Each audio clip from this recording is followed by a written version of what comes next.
C'est parti pour les calculs qui justifient la téléportation quantique. On a au départ notre qubit ket psi qu'on veut téléporter qui est alpha ket 0 plus bêta ket 1. On a aussi préparé l'état de Bell ket phi plus qui est ket 00 plus ket 11 divisé par racine de 2.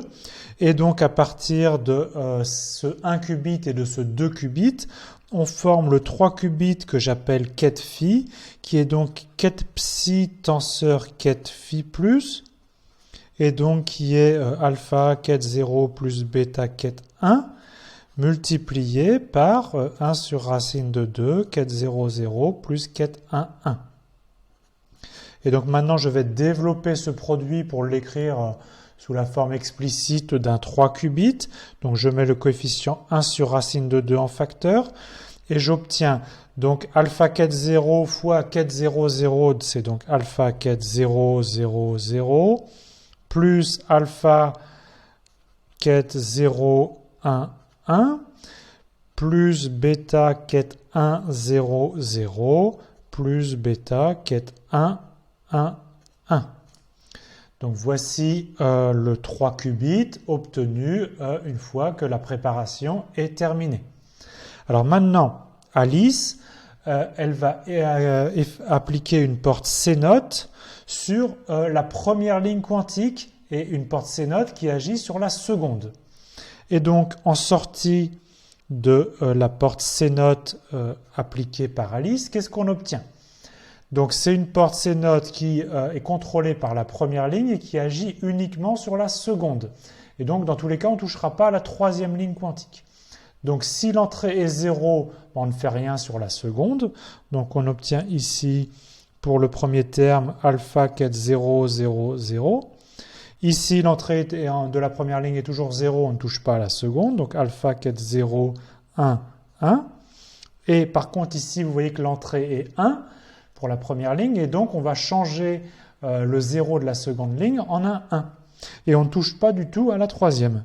Donc bêta ket 1, 1, 0.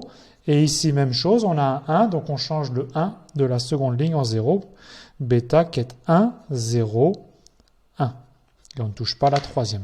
Donc vous voyez, les deux points importants sont ici l'action de la porte C0 sur la seconde ligne.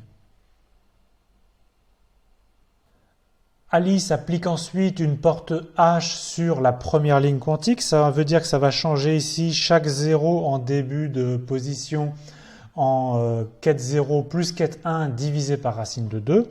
Et chaque 1 qui est ici en première position sur ket 0 moins ket 1 sur racine de 2. Donc on va appeler ket phi seconde, c'est-à-dire l'application de H sur la première ligne quantique à notre 3 qubits précédent. Et donc, qu'est-ce qu'on obtient? Donc, on a un coefficient 1 sur racine de 2 qui est déjà présent et on va en avoir un autre de la porte H et ça va nous donner en tout un coefficient 1,5.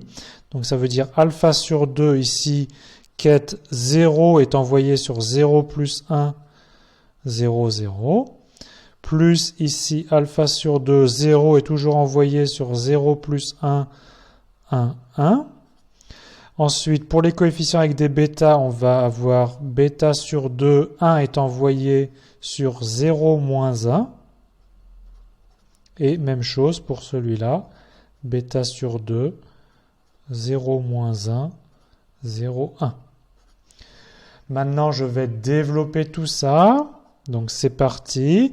Donc, j'obtiens alpha sur 2, donc ici, ket 0, 0, 0. Plus alpha sur 2, ket 1, 0, 0. Ça correspond au développement du premier terme. Et on fait la même chose pour les autres termes. Alpha sur 2, 0, 1, 1. Plus alpha sur 2, 1, 1, 1. Plus bêta sur 2, 0, 1, 0. Moins bêta sur 2, 1, 1, 0. Plus bêta sur 2, 0, 0, 1, moins bêta sur 2, 1, 0, 1.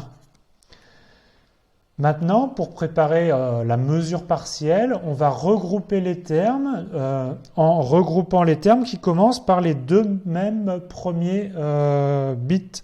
Donc on va regrouper les termes qui commencent par 0 et 0 tout d'abord. Donc 0 et 0, on a alpha sur 2, quête 0, 0, 0. Et bêta sur 2, quête 0, 0, 1.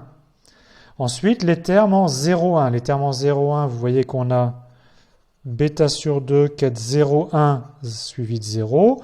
Et on a aussi alpha sur 2, quête 0, 1 suivi de 1.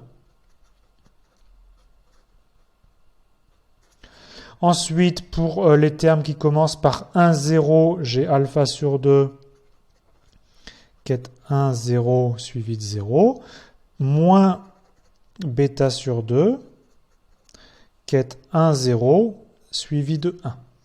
Et enfin, pour les termes qui commencent par 1 et 1, j'ai moins bêta sur 2, quête 1, 1 suivi de 0, plus alpha sur 2, quête 1, 1, 1. Donc ça, c'est juste une réécriture où je rassemble mes termes. Ici, les termes qui commencent par 0, 0. Ici, les termes qui commencent par 0, 1. Ici, les termes qui commencent par 1, 0. Ici, les termes qui commencent par 1, 1.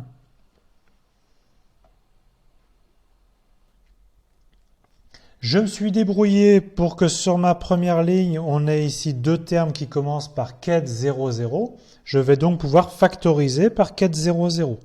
Donc plus précisément, je vais mettre 1/2 de quête 0, 0 en facteur. Alors en facteur de quoi? Ici, on va obtenir alpha quête 0 et ici bêta quête 1. Alors si vous n'êtes pas convaincu, tout simplement repartez de l'expression qui est ici et développez-la. Quand on développe, j'obtiens 1/2 fois alpha quête 0, 0, 0, premier terme, plus 1/2 fois bêta quête 0, 0, 1, second terme. Et maintenant, on fait la même chose pour toutes les lignes. Donc ensuite, on va factoriser par quête 0, 1. Donc plus précisément, on factorise par 1/2 de quête 0, 1, qui est en facteur de quoi? En facteur de bêta quête 0 plus alpha quête 1. Pour la troisième ligne, je factorise par 1/2 de quête 1, 0, qui est en facteur de alpha quête 0 moins bêta quête 1. Et pour la dernière ligne, je la mets en facteur de 1/2 de quête 1, 1, facteur de moins bêta quête 0 plus alpha quête 1. Alors, vous remarquez qu'on obtient en fait sur la troisième ligne quantique, donc en facteur, on obtient à chaque fois presque quête psi, notre qubit original que voulait nous transmettre Alice. Alors, plus précisément, si Alice a mesuré 0, 0, alors là, sur la troisième ligne quantique, qu'est-ce qu'il retrouve Bob? Il retrouve exactement alpha quête 0 plus bêta quête 1. Et donc, il n'a rien à faire. Sur la troisième ligne, il obtient quête psi. Par contre, si Alice mesure 0, 1, alors Bob, sur la troisième ligne, il n'a pas exactement quête psi. Vous voyez que les coefficients alpha et bêta ont été intervertis. Et bien, tout simplement, il les remet dans le bon sens. Il applique une porte X qui échange les coefficients alpha et bêta. Et donc, il va lui renvoyer quête psi, le qubit original. Même chose pour les deux dernières lignes. Ici, vous voyez que si Alice mesure 1, 0, on obtient alpha quête 0 moins bêta quête 1. Eh ben, c'est exactement une porte Z qui permet de changer le signe devant le quête 1. Et donc, une fois qu'il a appliqué une porte Z, Bob récupère le qubit original quête psi, c'est-à-dire alpha quête 0 plus bêta quête 1. Et dans ce cas-là, dans le dernier cas où Alice mesure 1, 1, on fait une porte X suivie d'une porte Z et ça remet le qubit dans le bon sens et Bob y retrouve exactement quête psi. Et donc, vous voyez que dans tous les cas, Bob, s'il a l'information d'Alice de quelle transformation il doit appliquer, il retrouve exactement le qubit original transmis par Alice.